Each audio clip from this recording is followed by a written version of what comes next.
presentation. First of all, I would like to introduce myself and then each of my team members. My name is Nurain Sofia. I would like to present the outline of presentation as well as to conclude the presentation as a whole. Here is one and only our guys. His name is Muhammad Aidil. He will discuss about part 1, which is Plan Very Workforce Sales Strategy. Next, we have Nurul Hazika Izzati. She will explain about part 2, which is Constant Workforce Overtime Only Level Strategy. This is Shaza Awni Balkis. She will talk about very overtime and allowing stock out and use a constant workforce of 10. Lastly, we have Wainur Sabrina, who will share about part 4, very overtime and subcontracting. Since Coal Engineering Company has asked us to develop an aggregate planning for January through June for its refrigerator production, I would like to talk first about what is actually aggregate planning. Aggregate planning is the process of developing, analyzing, and maintaining a preliminary, approximate schedule of the overall operation in an organization. The aggregate plan generally contains targeted sales forecasts, production levels, and inventory levels.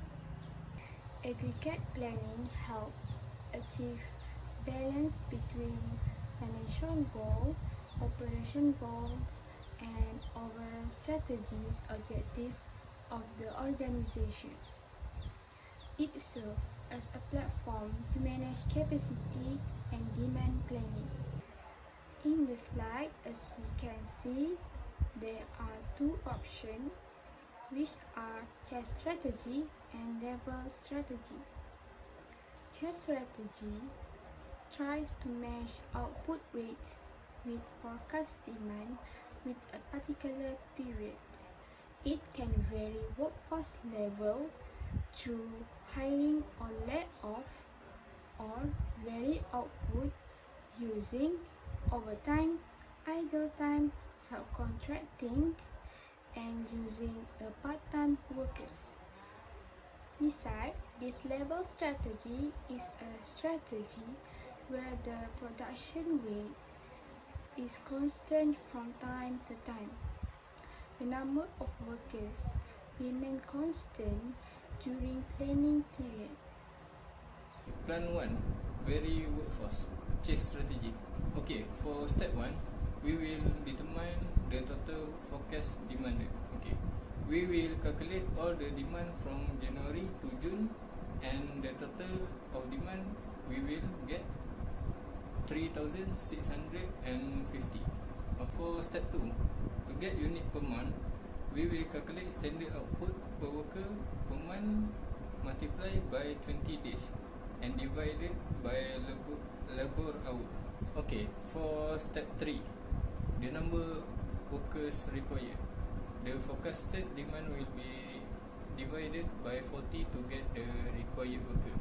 But for the first month forecasted demand will be minus 250 as the beginning inventory.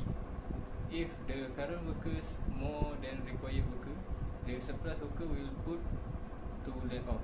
If the current worker not enough for the required worker needed, they will be hiring. Okay, lastly, step 4, total cost. Okay, all forecasted demand that we have calculated with beginning inventory will be multiplied with labor hour and regular time labor, that is RM12 ringgit. We will get total of wages.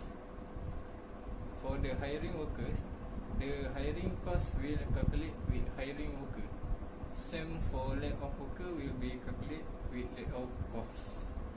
And we will get all the total cost for all the plan. Next, I will explain about Plan 2, which is constant workforce overtime only and use constant workforce of 10. first step is to determine total forecasted demand. Total forecasted demand after adding all the demand from January to June is 3,650 units. Second step is we need to determine standard output per month. Standard output per month for Plan 2 is 400 units per month.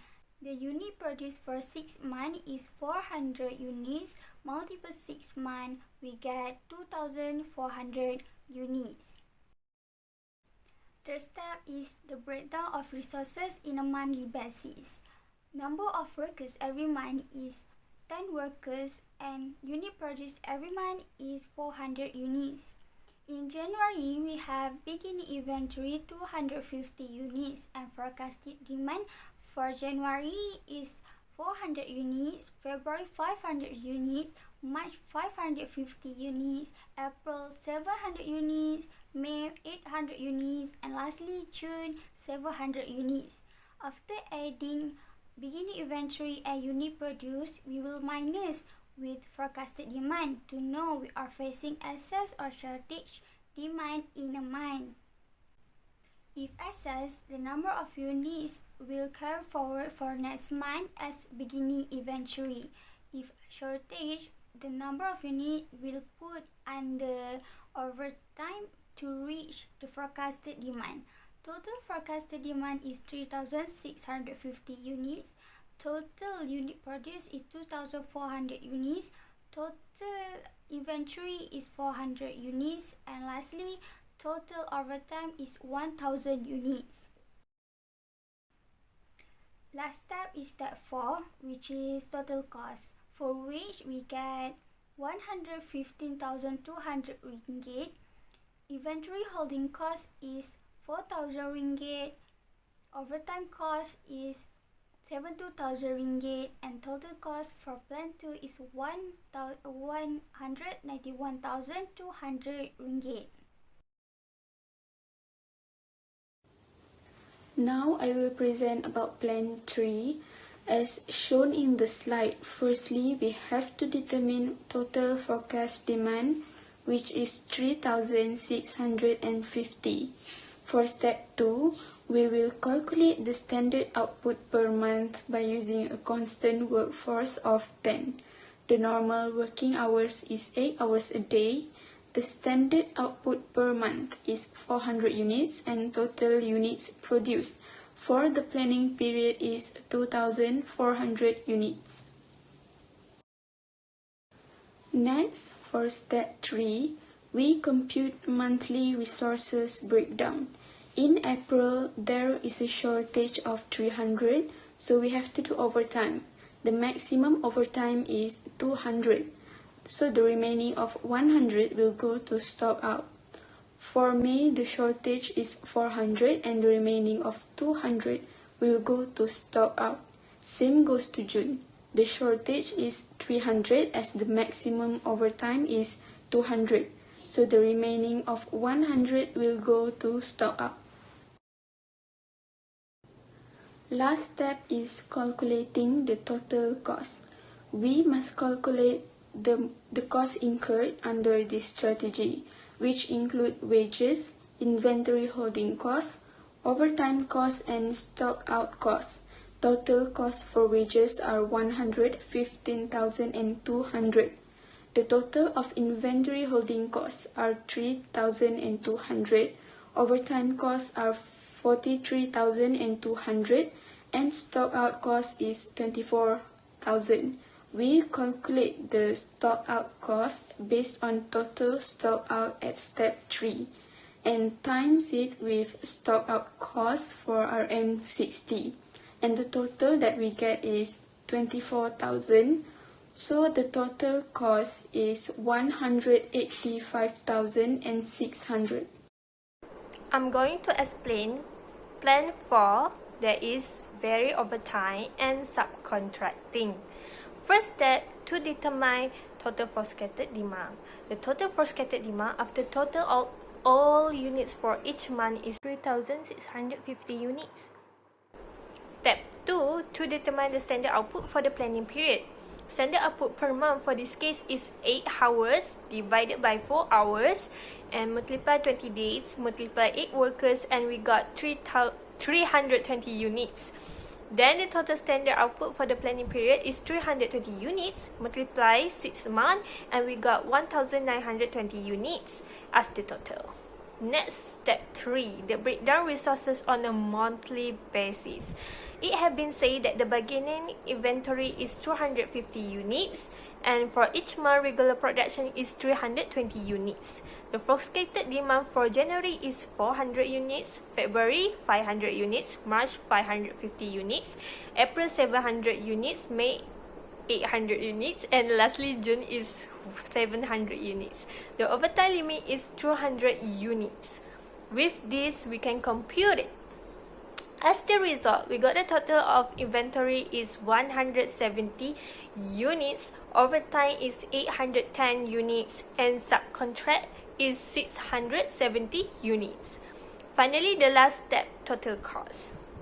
Total cost for the wages is 23,040 ringgit. Total for inventory holding cost is 1,360 ringgit. Total for overtime cost is 106,560 ringgit.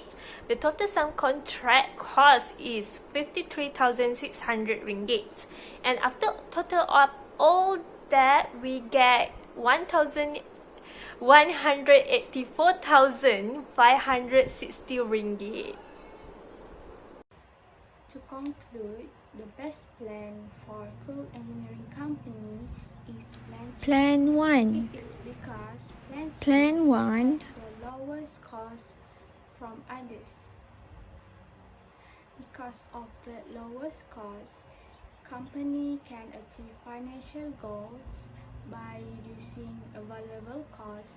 Besides, company also can maximum utilization of the available production facility and reduce investment in inventory stocking.